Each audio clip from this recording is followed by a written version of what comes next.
आज की ये कड़ी खास है।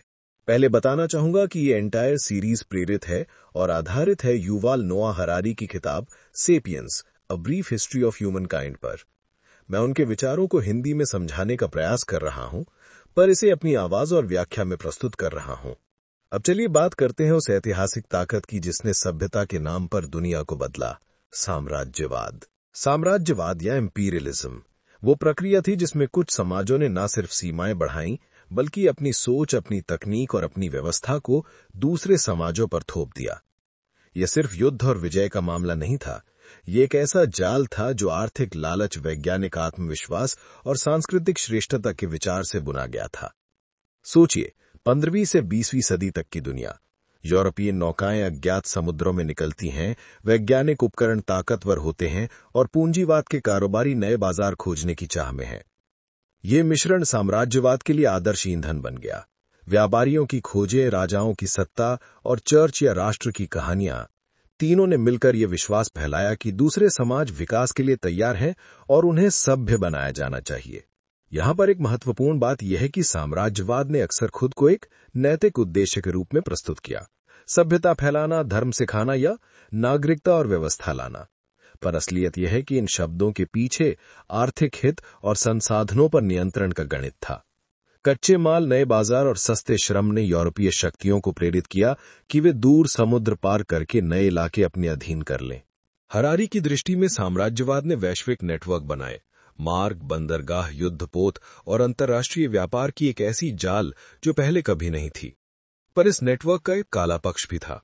उपनिवेशों में स्थानीय लोगों की जमीन छीन ली गई, उनकी अर्थव्यवस्था उपर्युक्त बना दी गई और सांस्कृतिक पहचान दबा दी गई। कई बार ये परिवर्तन इतनी हिंसक और तेज था कि स्थानीय जनसंख्या पर जनसंहार और रोगों का कहर टूट पड़ा। एक औषधि के रूप में नहीं, बल्कि एक जहर की तरह भी साम्राज्यवाद सामने आया। यूरोपीय बीमारियां जिनके प्रतिरोध के लिए उपनिवासी तैयार नहीं थे, ने लाखों लोगों की जान ले ली। कृषि और व्यापार के नए मॉडल ने पारंपरिक जीवन शैली को नष्ट कर दिया, और जहां कुछ तकनीकें उपयोगी रहीं, वहां भी उनका लाभ अक्सर उपनिवेशी शासकों के पास गया, न कि स्थानीय समुदायों के पास। पर बात सिर्फ नकारात्मक नहीं थी। वैश्विक साम्राज्यवाद ने कुछ ऐसे आदान प्रदान भी जन्म दिए जो दुनिया को बदल कर रख दिया। नई फसलों का आदान प्रदान, जैसे मक्का, आलू और टमाटर का एक महाद्वीप से दूसरे महाद्वीप में जाना, जिसने बहुत सी जगहों की कृषि और जनसंख्या को बदल दिया। साथ ही विज्ञान, भाषा और तकनीक का आदान प्रदान भी हुआ। कुछ परंपराएं धारण हुई, कुछ टूट गईं और नई मिलीजुली संस्कृतियां जन्मी। साम्राज्यवाद ने मॉडर्न राज्य व्यवस्था, न्यायिक प्रणाली और प्रशासन के तरीके कई जगह स्थापित किए। स्कूल, अस्पताल और रेलवे जैसी व्यवस्थाएं आईं। पर गौर करने वाली बात यह है कि ये व्यवस्थाएं अक्सर उपनिवेशी हितों के अनुरूप बनी, ताकि उत्पादन बढ़े और सत्ता स्थिर रहे। इसलिए शिक्षा और प्रशासन ने कभी कभी विद्यमान सामाजिक असमानताओं को और गहरा किया। एक दिलचस्प पहलू यह भी है कि साम्राज्यवाद ने विश्व इतिहास को जन्म दिया। पहले इतिहास स्थानीय था, अपनी नदी, अपनी खेती, अपने देवता, पर अब दुनिया जुड़ी हुई दिखने लगी। यूरोप में जो निर्णय लिए जा रहे थे, उनका प्रभाव सुदूर एशिया, अफ्रीका और अमेरिका तक पहुंचने लगा। इस वैश्विक जुड़ाव ने आर्थिक और राजनैतिक शक्तियों के बीच एक नया तालमेल बना दिया और एक नई असमानता भी। हरारी अक्सर ये प्रश्न उठाते हैं कि क्या साम्राज्यवाद ने सभ्यता दी या सिर्फ नए दासत्व का रूप बदला? जवाब सरल नहीं है।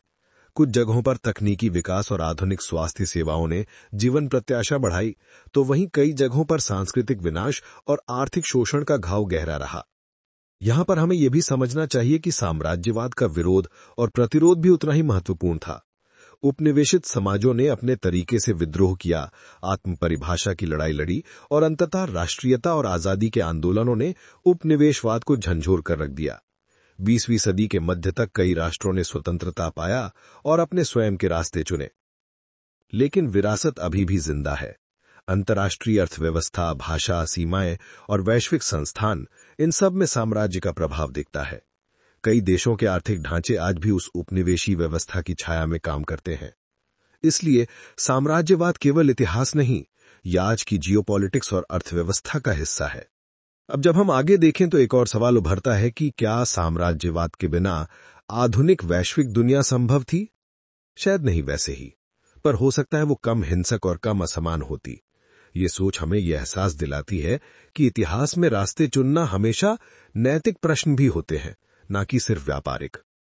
अंत में साम्राज्यवाद ने जो सबक दिया वो ये है कि शक्ति और विचार साथ चलते हैं। जब कोई संस्कृति अपनी तकनीक और विश्वासों को विश्व पर थोपती है तो परिणाम जटिल होते हैं, उत्पादन भी और विनाश भी। और यही द्वैत हमें मानव इतिहास की सबसे बड़ी दुविधाओं में से एक देता है। तो आज के इस अध्याय का सार यही है, साम्राज्यवाद ने दुनिया को जोड़ने के साथ साथ तोड़ा भी। यह हमें सिखाता है कि जहां ज्ञान और तकनीक हमें आगे बढ़ाती हैं, वहीं उनका उपयोग और उद्देश्य हमेशा परखा जाना चाहिए।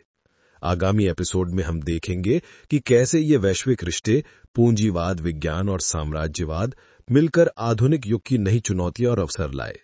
तब तक सोचिए कि आपकी दुनिया किसी और की कहानी का परिणाम है। हमारी जिम्मेदारी यह है कि इतिहास से सीखें, सुधार करें और एक ऐसी दुनिया बनाएं जिसमें प्रगति के लाभ सब तक पहुंचे, न कि केवल कुछ विशेष समूहों तक ही सीमित रहें। यही हमारी चुनौती है।